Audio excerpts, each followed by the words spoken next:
On écoute. Un par un. Premier scénario, la capitulation de l'Iran. Une capitulation prochaine de l'Iran, le régime pilonné par les bombardements, les forces de répression des gardiens de la révolution qui s'effondrent, les défections qui s'enchaînent, la révolte qui reprend dans la rue, capitulation du régime. Scénario 2, le repli américain. C'est-à-dire que Trump contestait de plus en plus, on a parlé des prix de l'essence, du pétrole, on a parlé aussi, on n'en a pas parlé ce soir, mais on en parlait la semaine dernière, des 6 qui sont devenus 7 soldats américains qui sont déjà tombés dans ce conflit. Repli américain qui laisserait d'une certaine manière les Israéliens bombardés, mais retirerait son armada parce qu'il serait contraint de mettre un terme à cette guerre. Scénario 3, le retour aux négociations. Et là, ça veut dire qu'il y aurait plus de scission opérationnelle entre les États-Unis et Israël, mais les deux armées cesseraient le combat et il y aurait d'une certaine manière un retour aux négociations. On dit souvent que la guerre peut être le prolongement des négociations, les négociations peuvent être le prolongement de la guerre. Et puis le 4e scénario, c'est l'enlisement. Alors là, c'est l'idée que d'une guerre qui dure, peut-être des années.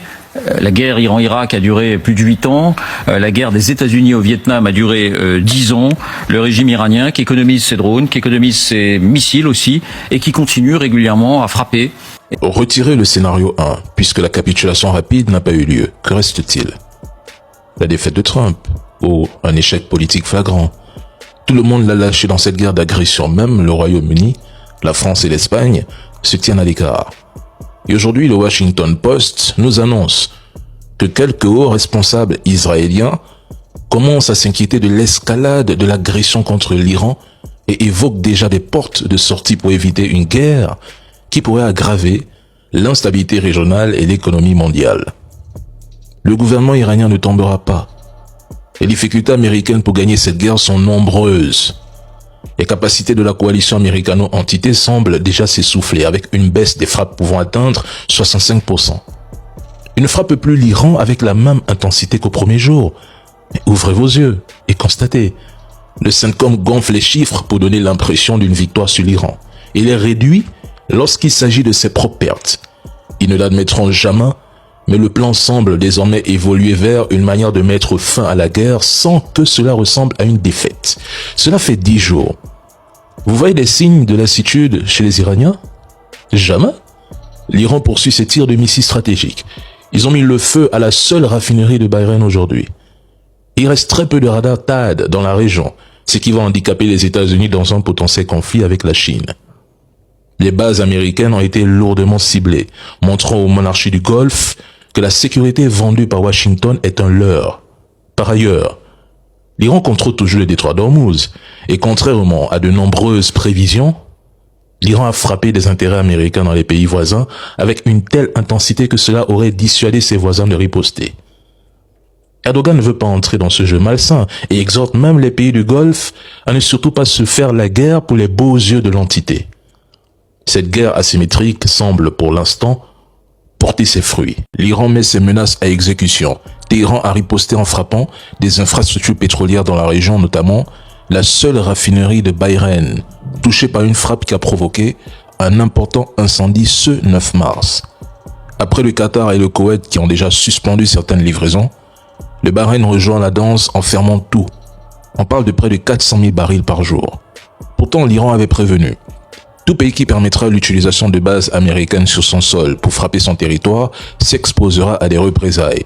Téhéran avertit aussi Washington que si les attaques contre ces infrastructures énergétiques continuent, le prix du baril déjà au-delà de $118 pourrait grimper jusqu'à $200. En gros, malgré le pacte de Kinsey, qui devait garantir la sécurité des monarchies du Golfe en échange du pétrole, ces États découvrent aujourd'hui une réalité brutale. La présence de bases militaires sur leur sol ne garantit pas la protection de l'armée américaine. Au contraire, après les premières frappes iraniennes, beaucoup ont surtout vu Washington s'enfuir. Les États-Unis protègent avant tout l'entité, et même là, c'est compliqué pour eux. Pour Téhéran, ce qui se passe ne serait que la première étape.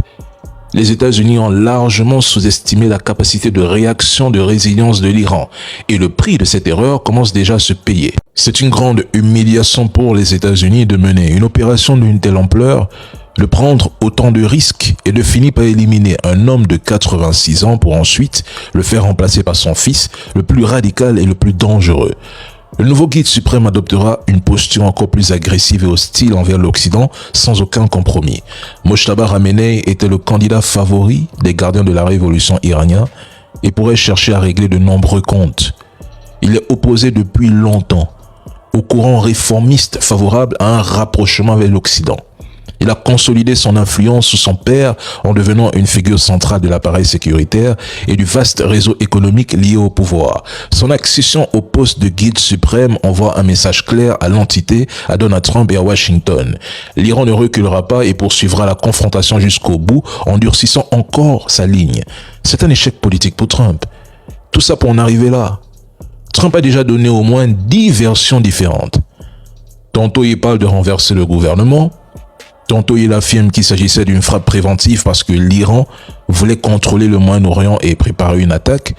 Tantôt l'Iran voulait l'éliminer, tantôt il répétait que l'Iran était à 10 jours de l'arme nucléaire, un discours qu'on entend depuis plus de 20 ans. Tantôt il explique que le gouvernement iranien opprime son propre peuple, donc il faudrait intervenir pour cette raison. Au final, mesdames et messieurs, pour ces trolls et propagandistes, mais quelle est donc la vraie version derrière l'agression américano-entité? C'est quoi la version en fait? Quels sont les objectifs de Trump? Nous les connaissons, mais je m'adresse aux trolls.